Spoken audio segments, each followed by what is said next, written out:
beautiful day and welcome to GhanaWeb TV. Our guest today is a politician and an economic expert. He hardly shows that side of him. Today with me is Dr. Peter Otokunor. Did I get the name right? You got it, sir. He's currently the Deputy General Secretary of the National Democratic Congress, and he's aspiring to be the General Secretary. Mr. Otokunor, sorry, Doctor. You know, you are pardoned. Why General Secretary position?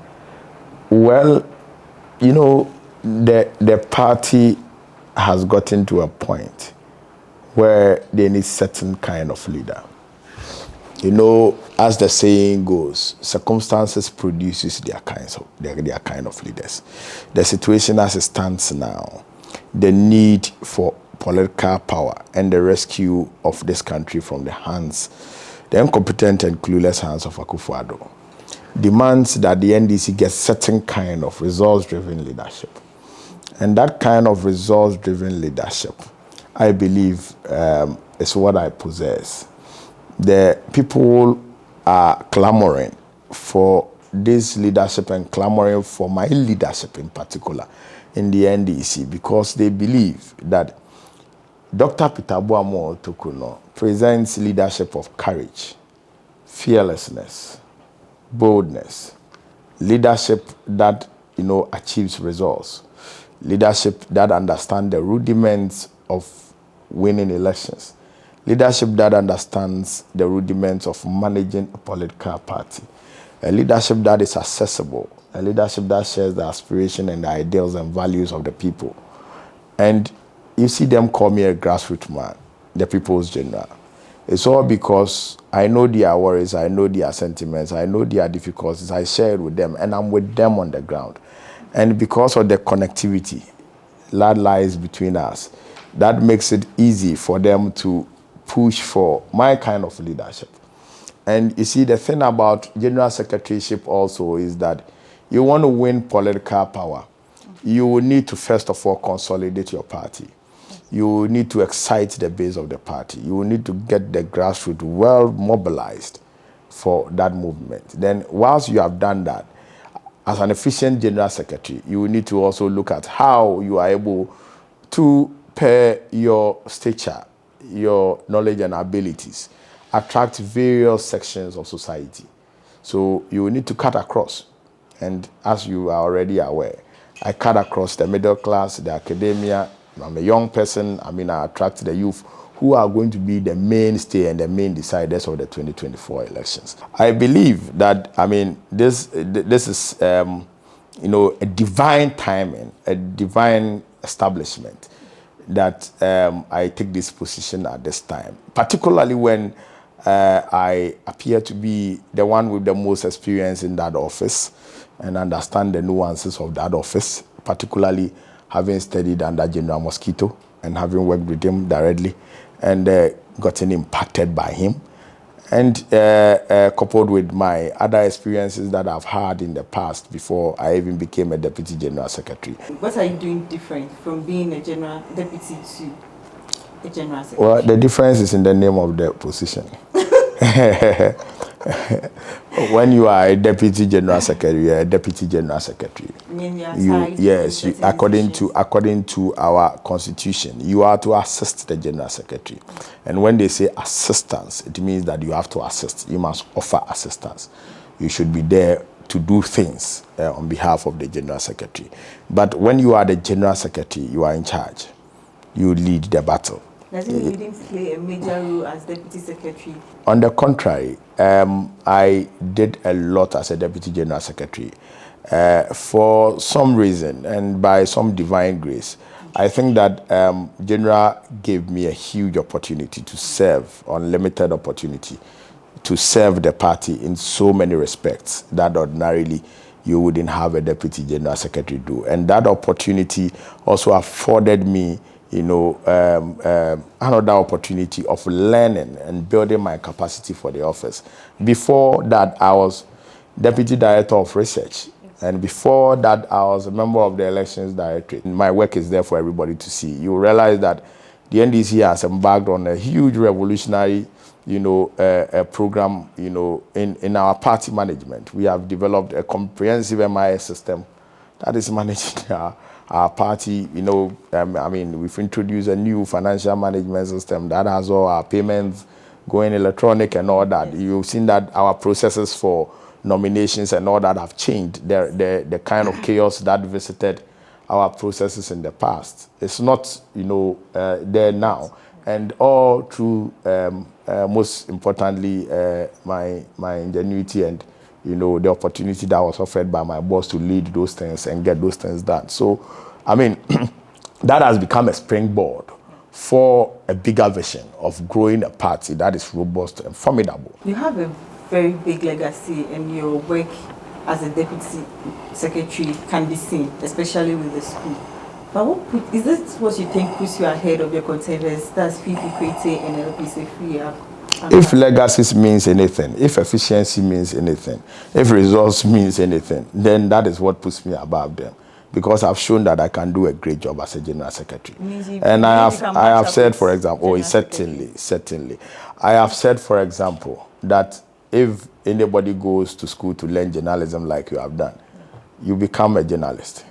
If anybody goes to learn any trade like carpentry, becomes a carpenter. If anybody goes to learn any trade like a mason, you become a mason.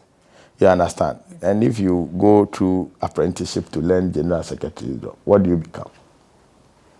You have been a former MP aspirant at the constituency level at Ablekuma Central. Means you had ambition in that regard. Have you given up on that? Oh, well, you see, every good leader is a product of the people. And at the time, the people wanted me in Ablekuma Central. And I gave it a shot. But I think now the people want me as the General Secretary of the NDC. And that is why I'm offering it a shot. Let's go for a break. We'll be back shortly.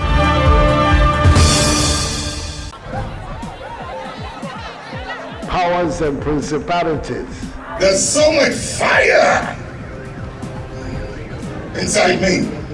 Tragedy struck when part of the largest hillside at the kosher rubbish dump collapsed. It's going to be fun to see how he goes about approaching this game.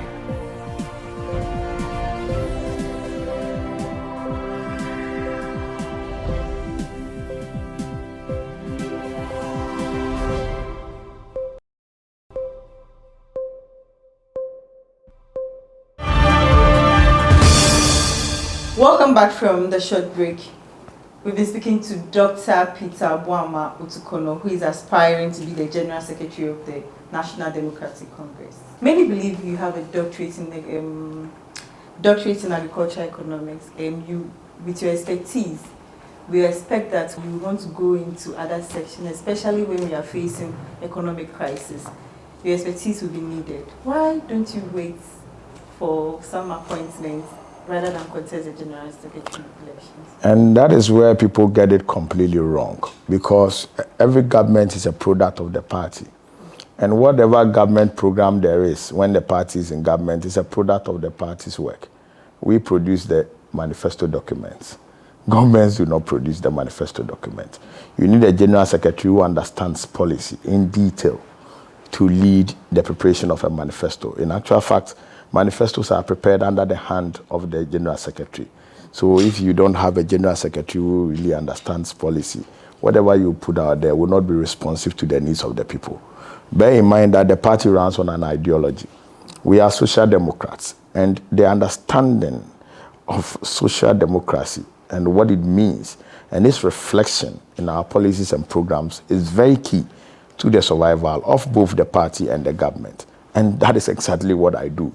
When it comes to the understanding of the philosophy, if there's any new generation politician in the NDC who really understands what we stand for and even teaches that, then it's me. And so that knowledge, coupled with my knowledge in policy, both economic policy, rural development policy, even youth development policy, and agriculture, it positions me in a stead that allows me for efficient contribution and offloading, or if you want, downloading of my expertise to the party, even more than taking a ministerial position.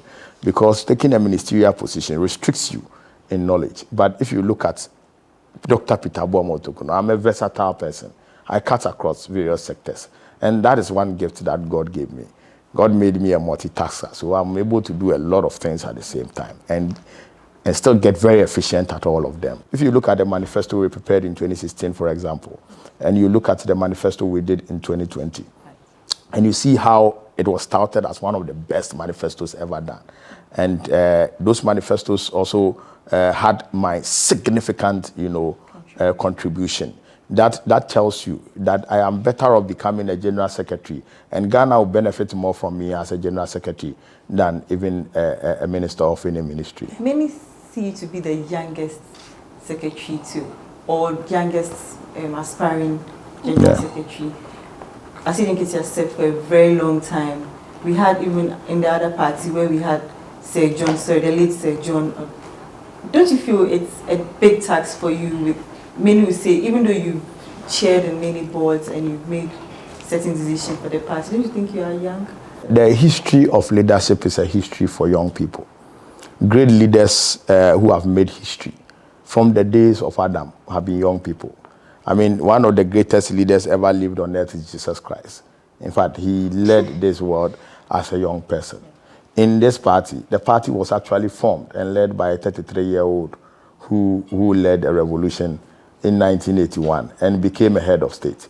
You understand? Yes. And if you look at the history of the PNDC and the NDC, in actual fact, all those people who led the party and made the party to become what it is were all young people.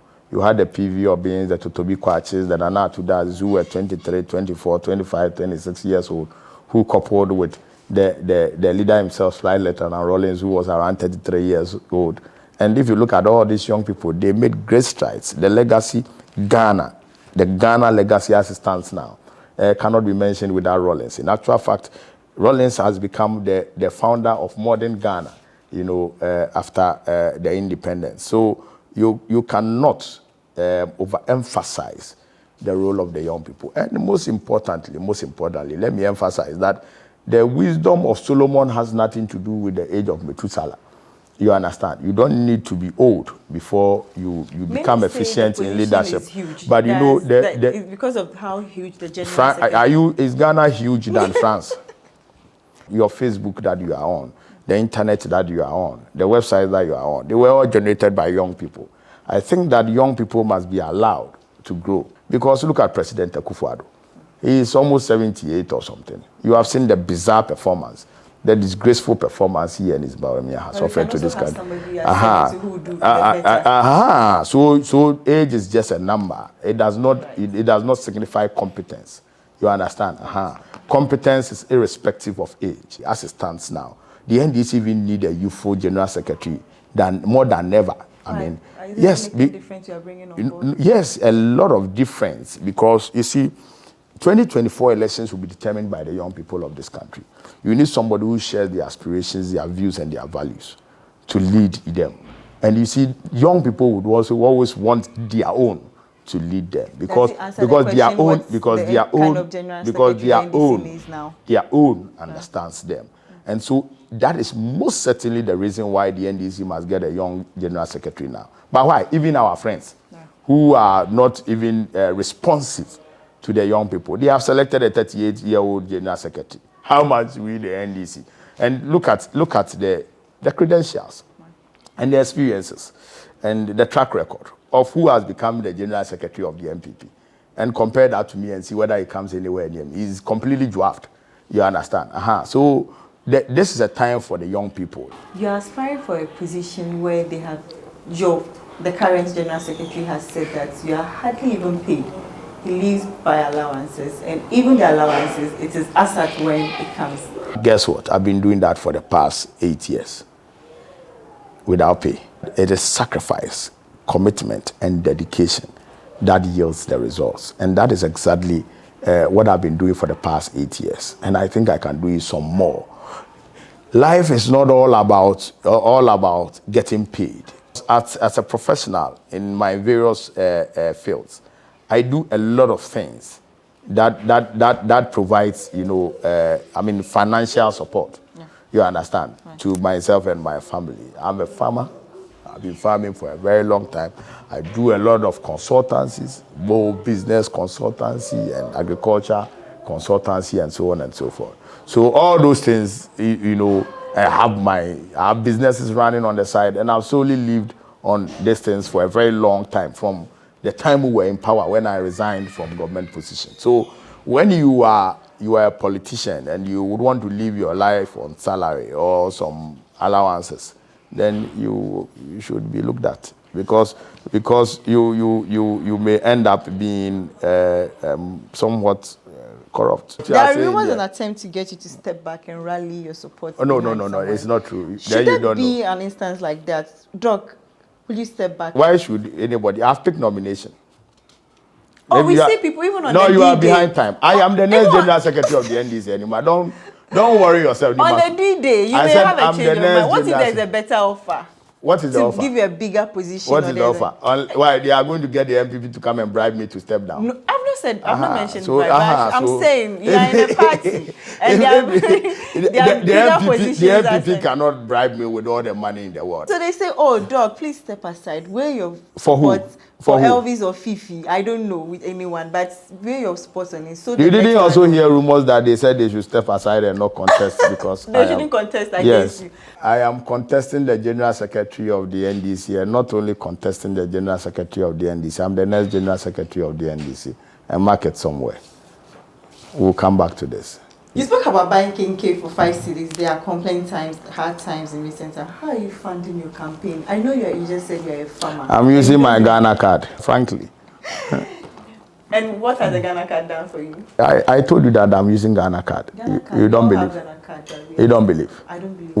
Well, then you will need to contribute, because it is the people that are contributing. Those who have confidence in my leadership, and they've been very supportive. You are very hopeful you win this position, and if you win, there's a heavier tax ahead of you, and Certainly. That's winning the 2024 elections. It is actually because of that tax that I'm contesting the General Secretary.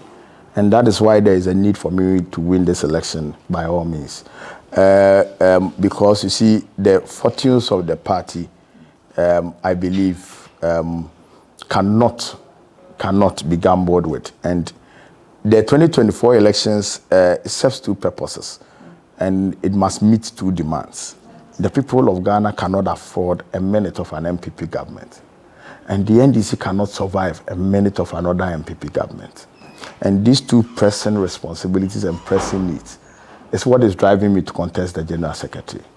And I believe that my leadership as the next General Secretary of the NDC would be crucially tied to delivering the power. The power 2024 will not be child's play. It will not be a joke. The NPP are not going to allow us to take it easily.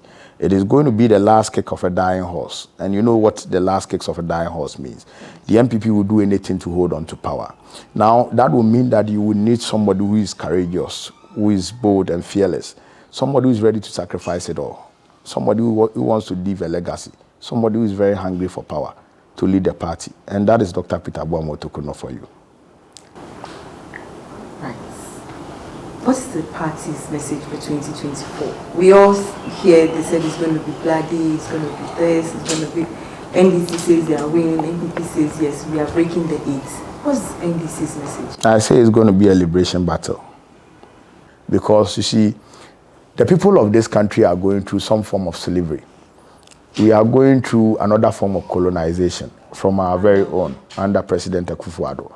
And, you know, battle against imperialist tendencies, battle against, you know, colonization, battle against some form of slavery is no joke. You understand? It requires. Under NDC. No, have you suffered this under NDC? Like, would Ghana be here today? What is the similar?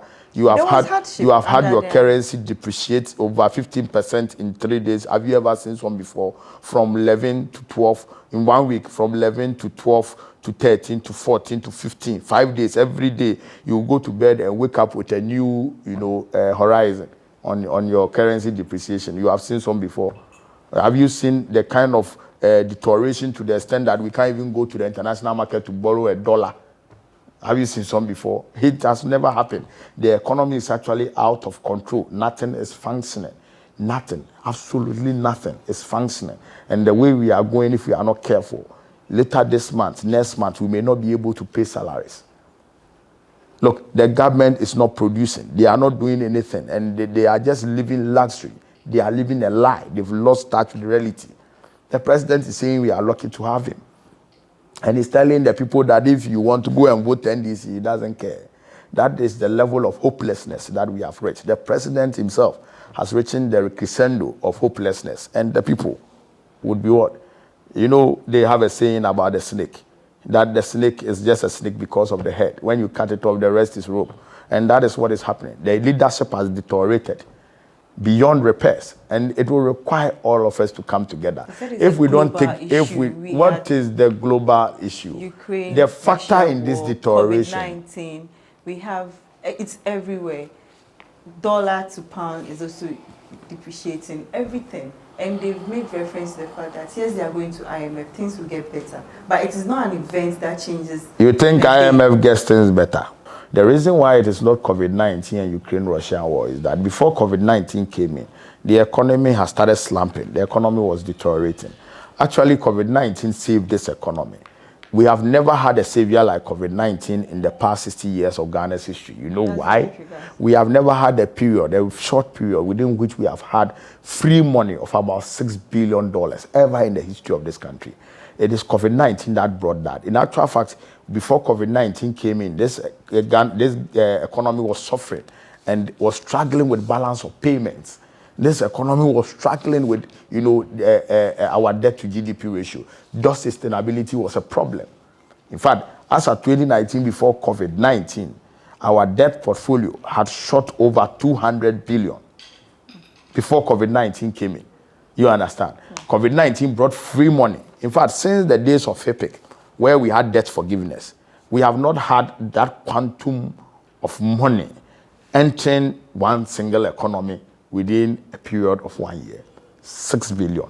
Now, in the at the current rate, he has not accounted. He has refused. No, he has refused to account for. He has refused to account for the money. We have been chasing him for the accounting of the COVID-19 funds. The minority said they were going to probe further on his breakdown. We are still waiting for the details, because I recall once the World Bank had to come out and indicate that they didn't give the government $100 million.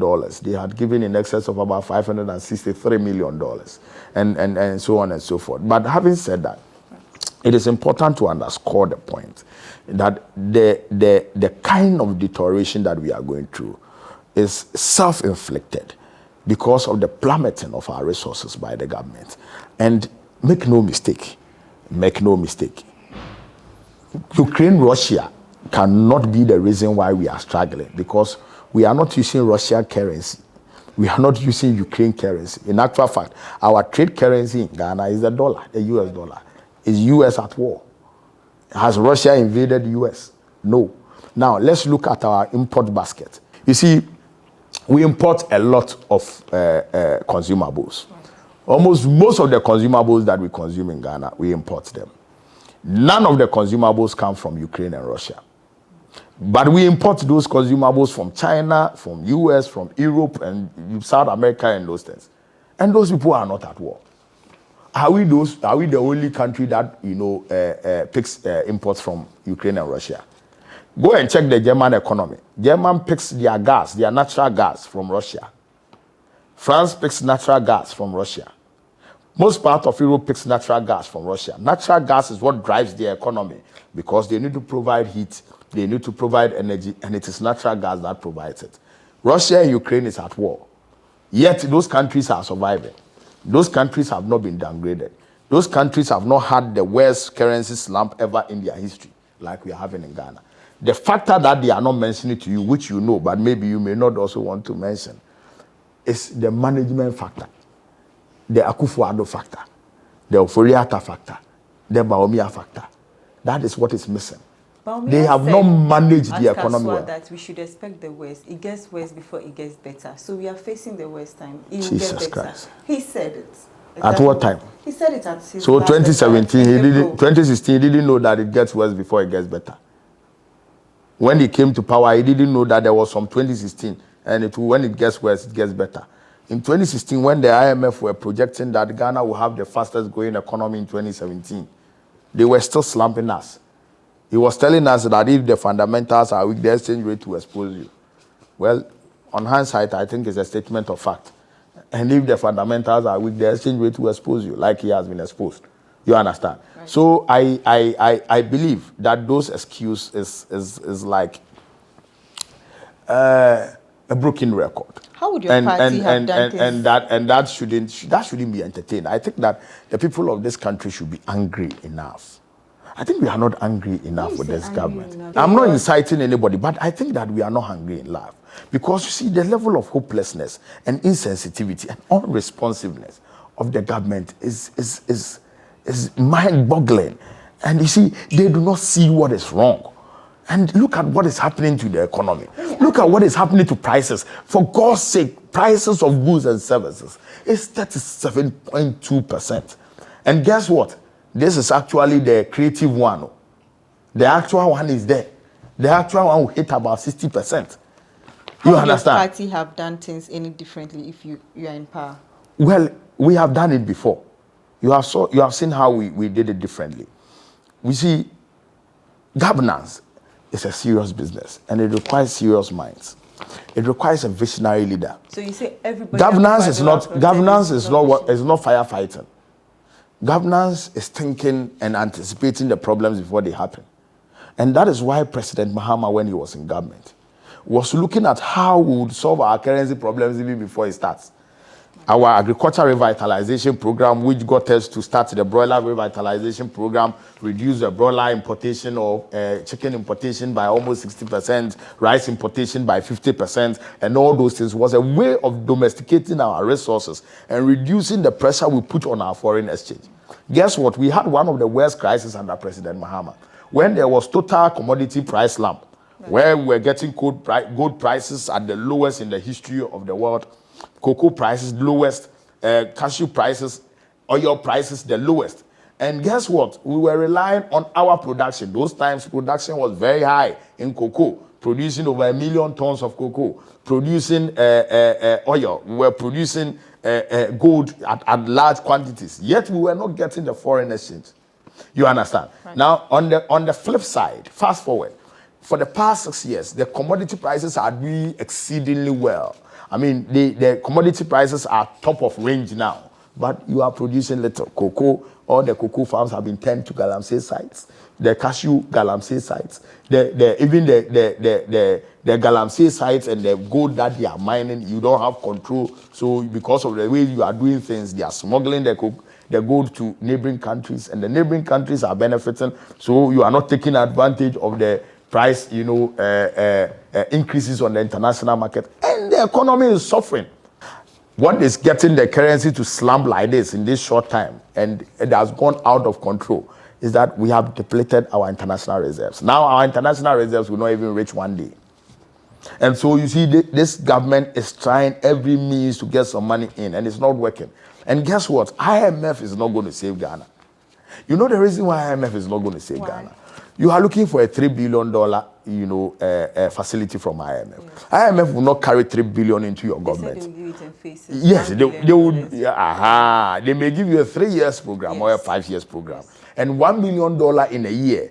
Sorry, $1 billion in a year for a government that is having debt responsibility of about $3 billion a year. You can imagine what is going to happen. Your total revenue and your interest payments is about almost 80%. All your revenue that you are collecting from your local sources, including your so-called e-levy, you are using about 80% to pay your debt responsibilities, your interest payments, and about 20% and all that goes into the other things, including emoluments. So the government is running on steroids. The economy is actually in coma. Where will NDC start to solve this solution? Nimatu, you see, we need to be realistic at this point. And that is what hurts some of us. The economy is in coma. Complete coma. We know. Look, we feel the impacts daily. But we are asking. But why? That is why you voted. When they were saying 4 more for Nana, 4 more for Nana, 4 more to do more. Now it has become 4 more to do less. Even we have not finished 2 years for Nana, and we are all dead. How are we going to survive to the next 4 years? That's why I'm saying that, look, we need to be angry enough in this country. The youth of this country needs to be angry enough. The people of this country needs to be angry enough. We must demand the right answers to the questions. We gave President Akufo-Addo the power. It is within our right and authority to demand answers. Is there going to be any some violence? Do or die it will certainly be, because we cannot afford to stand a minute of this kind of incompetent, inept, clueless government. So what exactly is do or die? And most importantly and particularly so, on behalf of the people of this country, we cannot tolerate the continuance of this government. And so whatever it would take to win political power in 2024, we are going to do that together with the people of this country to make sure that we change government and bring a government that is responsive and sensitive to the plights and needs of the people. And that's what the people are calling for. But, we don't expect that President Akufo-Addo will be recalcitrant in 2024. So what steps are we taking rather than Wait. We don't expect that he will do that. But should the NPP and President Akufo-Addo and his gang of, corrupt government decide that they want to take the law into their own hands and do what they did in 2020 in the 2024 elections, I am sure it's going to be a very bad time for them. You have seen what happened in Sri Lanka when the youth entered the seat of government. The president had to boot out. That is the power of the people. Never ever underestimate the power of the people. It is part of the power of the people that has been given to the president. And you know how powerful the president is. So it is part of our power. We have just taken a bit, just a small bit, and given to President Akufo-Addo. So don't underestimate the power of the people. When the people rise and they want the right thing to be done, it can be like a consuming fire. In Nigeria, they call it akrika, consuming fire. You understand? Right. So I know that President Akufo-Addo have seen the signs. The national security reports are indicative that the youth have become a national security threat. The hopelessness of the young people of the country has become a national security threat. And I know that he is aware. Whatever happened just recently with his hooting in Kumasi and hooting at the global... He didn't hear it. The hooting in Kumasi and the hooting at the global event. Global festival event. It's ample testimony. The majority leader, Osechi Mensah-Bonsu, was hooted out and chased out from his constituency. Right. Most of their MPs have been chased out with cutlasses and clubs. Right. And the president is now being hooted out. We don't know where it's going. They should see the signs. We are saying that the people are hopeless. The people need some hope. The people have some aspirations. The people have some needs. The people want jobs. The people need some betterment of their livelihood. And President Akufo-Addo is saying he's not hearing. He's not hearing. In fact, that is the main reason why when I had to do solidarity message at their conference, I had to send a message there. So that if he's not hearing it anywhere, he will hear it from me on the platform where all of them are gathered. After all, I believe that congregation was the biggest congregation of all of Ghana's problems. So one of the key roles of a general secretary is building the party. Currently, it is very obvious between even the chairmanship position. We hear this today, we hear that tomorrow. Is there any factions within the NDC? Yet another reason why I have to be the next general secretary of the NDC. What difference? Because I would be the uniting factor. I've always been the uniting factor because I cut across various interests in the party and I appeal across various interests in the party. But let me also emphasize that there's no factions in the party. There's only one faction, which is the NDC faction. Except that, like every other contest, when it gets to contests like this, it's a battle, it's a struggle. And you know Karl Marx has said that the history of every society is a history of struggle and conflict. So it is out of the struggle that brings stability, that brings strength, that brings unity and progress.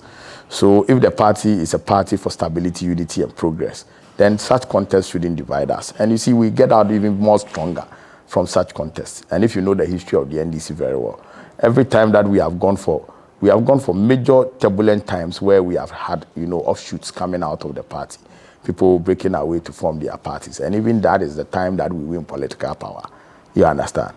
In 2008, when they formed the NDP, the DFP, we won power.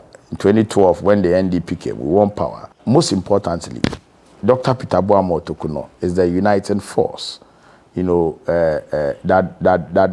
would bring the party together after the contest. And it boils down to my disposition as well, my personal disposition, and the kind of environment I work within, and the kind of environment I want to work within.